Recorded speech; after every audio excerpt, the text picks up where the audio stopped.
வணக்கம் நண்பர்களே. உடல்நிலை சரியில்லாத காரணத்தால கொஞ்ச நாளா காணொலிகள்ல வர முடியல. உடல்நிலையில வேற ஒண்ணும் இல்ல, உடல் சூடு அதிகமாயிருச்சு. நான் என்னமோ பண்ணி பார்த்தேன், ஒன்னும் குறைக்க முடியல. அதோட கடைசியா மருத்துவர் அணுக வேண்டிய சூழ்நிலை ஏற்பட்டு இல்ல. வேற இன்னொரு சங்கட்டமான சூழ்நிலை என்ன அப்படின்னா, ஒரு 2 மீன் ஆசையா வளர்த்தேன். அது வேற காணொலிகள்ல காமிச்சது இல்ல. இனிமேல் காமிக்கலாம் நினைச்சிட்டு இருந்தேன். அதுக்குள்ளேயுமே 2 பேருமே மட்டை ஆயிட்டானுங்க. ஒருத்தன் இறந்து போன 2வது நாளே இன்னொருத்தன் இறந்து போயிட்டான். அதுவும் ரொம்ப ஒரு சங்கடமாயிடுச்சு. ஒரு வழியா எல்லா சூழ்நிலையும் கடந்து வந்ததுக்கு அப்புறம் வழக்கம் போல ஓட்டத்துக்கு வந்தாச்சு. ஒரு 4 மணிக்கெல்லாம் ஏஞ்சி கிரவுண்டுக்கு வந்துட்டேன். ஒரு வாரம் ஓட்டத்தை நிறுத்தினால ஒரு 1500 மீட்டர் மட்டும் ஓடிட்டு அங்க கிரவுண்ட்லயே கொஞ்ச நேரம் அட்டி விட்டு ஒரு 7 மணி போல வீட்டுக்கு வந்து சேர்ந்துட்டேன். வீட்டுக்கு வந்துட்டு வலுவான புரதங்கள்லாம் செஞ்சு சாப்பிட்டுட்டு கொஞ்ச நேரம் அப்படியே கார்ட்டூன் எல்லாம் பார்த்துட்டு உட்கார்ந்து இருந்தேன். மருத்துவர் ஒரு 10 நாளைக்கு சில பல மாத்திரைகள் எல்லாம் கொஞ்சம் எழுதி கொடுத்திருக்காரு. அதையும் அப்படியே வாயெல்லாம் போட்டு என்ன பண்றேனே தெரியல. அதோட அப்படியே ஓரமா உட்காந்துட்டேன். படிக்கிறதுக்கும் என்ன வரல. அதோட அப்படியே கொஞ்ச நேரம் அப்படியே உட்கார்ந்து இருந்துட்டு உறக்கத்தை போலான்னு பார்த்தா சுத்தமா உறக்கமும் வரல.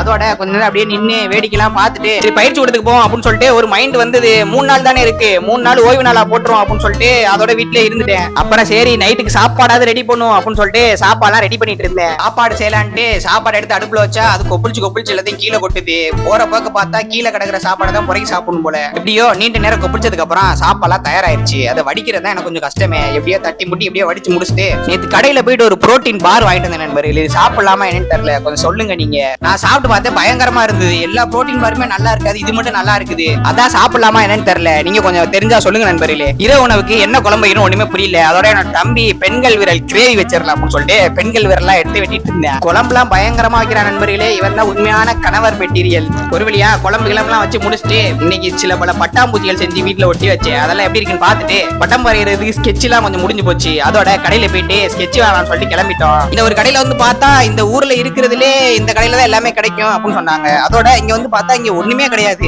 அதோட இருக்கிறதுல கொஞ்சம் கொஞ்சம் புடிச்சு போட்டு அப்புறம் காப்பி தூள் வாங்கலாம்னு சொல்லிட்டு போனோம். நம்மளோட குருநாதர் 10K செலிப்ரேஷனுக்கு ஒரு காப்பி தூள் வாங்கியிருப்பாரு. அந்த காப்பி தூள் இங்கே இருந்தது. அதையும் அப்படியே வாங்கிட்டு அங்கிருந்து அப்படியே கிளம்பிட்டோம். விலை மட்டும் கொஞ்சம் ஜாஸ்தி. வீட்டுக்கு வந்துட்டு இரவு உணவுலாம் சாப்பிட்டு இன்னொரு கடையில இருந்து கொஞ்சம் டிராயிங் பண்ற நோட் எல்லாம் புடிச்சு போட்டு வந்தேன். அந்த நோட்ல இன்னைக்கு படம் வரைஞ்சி ஆகணும் அப்படின்னு சொல்லிட்டு படம் எல்லாம் வரைய உட்காந்துட்டேன். என்ன படம் வரைஞ்சேன் அப்படின்னா, நம்ம குருநாதர் இன்ஸ்டாகிராம் புகைப்படம் மாதிரியே இருக்கிற நம்மளோட புகைப்படத்தை தான் வரைஞ்சேன். வண்ணம் மட்டும் தீட்டல, நாளைக்கு வண்ணம் தீட்டிட்டு காமிக்கிறேன். அவ்வளவுதான் நண்பர்களே. படங்கடெல்லாம் வரைஞ்சு முடிச்சுட்டு எல்லாத்தையும் எடுத்து வச்சுட்டு மாத்திரைகள் எல்லாம் போட்டுட்டு உறங்கிட்ட நண்பர்களே. நம்ம அடுத்த சந்திப்போம். பாய்.